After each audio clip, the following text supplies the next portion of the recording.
સાથે જોહર આજે હું ગુજરાતીમાં બોલીશ. આજે આ માનગઢની પાવન ધરા પર દેશના ખૂણે ખૂણેથી આવેલા ભીલ પ્રદેશના તમામ સાથીઓને હું હાર્દિક જોહાર કરું છું. સાથીઓ અને મિત્રો, હું મારી વાત ઉપર જો એના પહેલા મારો વિષય જણાવી દઉં કે આપણે ભીલ પ્રદેશ કેમ જરૂરી છે. તો મારી વાતને આગળ વધારતા કહેવા માંગીશ કે ભીલ પ્રદેશ એટલા માટે જરૂરી છે કે આપણો સમાજ વર્ષોથી વિસ્થાપિત થતો આવ્યો છે. આજે પણ તાજેતરમાં અમારા મહીસાગર જિલ્લાથી કલેક્ટરનું ફરમાન આવ્યું હતું કે આપણા જિલ્લામાં પડતર જમીન, ગૌચર જમીન હોય કે જે જમીન આપણે વર્ષોથી ખેડતા આવીએ છીએ, બાપ દાદાએ સાચવેલી જમીન, એ જમીન ઉપરથી આપણે આપણું પોતાનું ઘર બનાવેલું હોય મહેનતથી, આપણા ખૂનથી, એ હટાવીને એ જમીન આપણે સરકારને પાછી સુપરત કરવાની છે. તો હું એ કહેવા માંગુ છું સરકારને કે કેમ તમારે ચોમાસાની આગળ જ આવું ફરમાન જાહેર કરવું પડ્યું.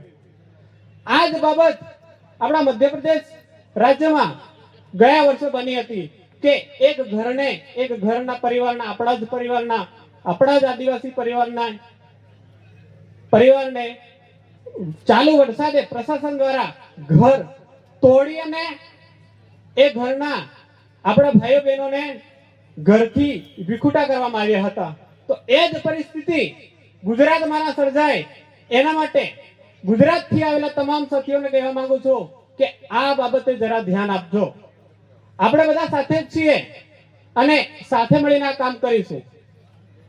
હું મહિપાલસિંહ ભમાત, મારું જે કુળ છે, મારું જે ગોત્ર છે, અહીંયા ભાણાસીમળના આપણા મહીસાગર કાંઠે અમારો જૂનો પરિવાર રહેતો હતો.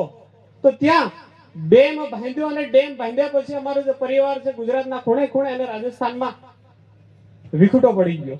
તો એવું કેમ થયું? આ વિસ્થાપનના કારણે. વિસ્થાપન થયું તો તકલીફ કોને વેઠવી પડી? આપણને.